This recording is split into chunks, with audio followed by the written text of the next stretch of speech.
तर मित्रांनो, आपल्या महत्त्वपूर्ण नवीन व्हिडिओमध्ये तुमचं स्वागत आहे।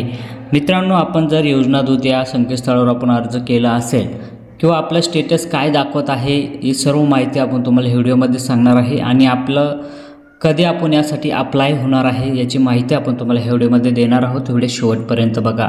मुख्यमंत्री योजना दूत या कार्यक्रम राज्य सरकारने चालू केलेला आहे।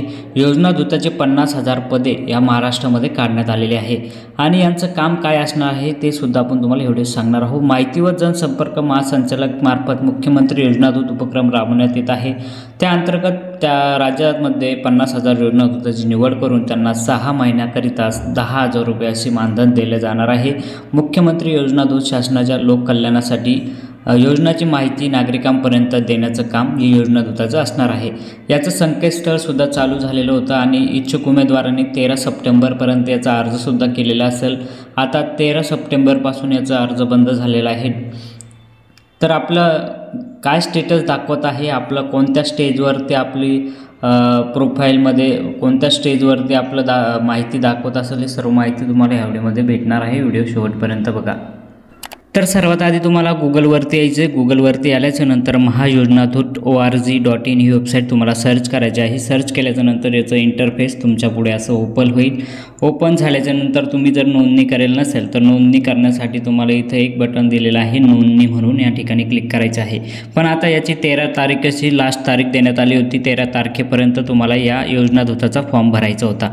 जर आपण भरला असेल तर लॉग इन या ठिकाणी तुम्हाला क्लिक करून घ्यायचं आहे। लॉग इन ठिकाणी क्लिक केल्यानंतर जो काय आपण ज्यावेळेस फॉर्म भरता वेळेस जो युजरनेम पासवर्ड मोबाईल नंबर जो टाकलेला आहे तो मोबाईल नंबर तुम्हाला इथं टाकून घ्यायचा आहे। लॉग इन केल्यानंतर यूथ या ठिकाणी क्लिक करायचं। यूथ ठिकाणी क्लिक केल्याच्यानंतर इथं ईमेल नंबर आणि पासवर्ड तुम्हाला टाकून घ्यायचा आहे।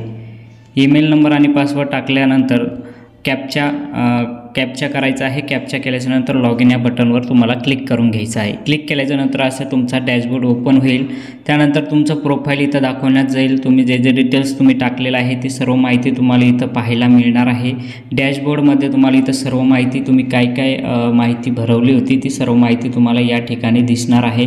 इथं जी काय माहिती आपण भरलेली आहे ती तुम्हाला इथं दिसणार आहे। त्यानंतर तुम्हाला मॅचिंग जॉबमध्ये तुम्ही ज्या 3 ठिकाणी अप्लाय केलं आहे त्या ठिकाणचं तुम्हाला इथं अप्लाय करण्याचं ऑप्शनसुद्धा देण्यात आलेलं आहे। त्यानंतर खाली तुम्हाला ॲप्लिकेशन जे तुम्ही 3 ॲप्लिकेशन केलेलं आहे ते तुम्हाला इथं ॲप्लिकेशनवर क्लिक करून घ्यायचं आहे आणि आपण ज्या 3 ठिकाणी अप्लाय केलं आहे ते तुम्हाला इथं दिसणार आहे। आणि या ठिकाणी क्लिक केल्याच्यानंतर तुम्हाला जर फॉर्म व्ह्यू करून बघायचा असेल तर डोळ्याच्या या चिन्हावरती क्लिक करायचं आणि फॉर्म व्ह्यू करून बघू शकता। तर इथं जॉब टायटल, लोकेशन, स्टेटस आणि ॲप्लिकेशन नंबर इथं तुम्हाला दिसणार आहे। हे झाल्याच्यानंतर तुम्हाला इथं सर्वात खाली तुम्हाला कॉन्ट्रॅक्ट इथं दिलेलं आहे। कॉन्ट्रॅक्ट या ठिकाणी क्लिक करून घ्या। तर या ठिकाणी तुम्ही जर अप्लाय झाला तर इथं तुम्हाला सर्व माहिती पाहायला मिळणार आहे। या ठिकाणी तुमचं ज्याही 3 पैकी एक ज्या ठिकाणी अप्लाय झाला असेल त्याचं स्टेटस तुम्हाला कॉन्ट्रॅक्ट या ठिकाणी तुम्हाला दिसणार आहे। तर अशा प्रकारे तुमचं स्टेटस तुम्ही बघू शकता। तर मित्रांनो, आपल्याला हा व्हिडिओ आवडला असेल तर इतरांना शेअर करा। चॅनलवर नवीन असेल तर चॅनलला सबस्क्राईब करून घ्या। असेच नवनवीन अपडेट जे आले आपण तुम्हाला सर्वात आधी आपल्या ह्या यूट्यूब चॅनलवर सांगत असतो।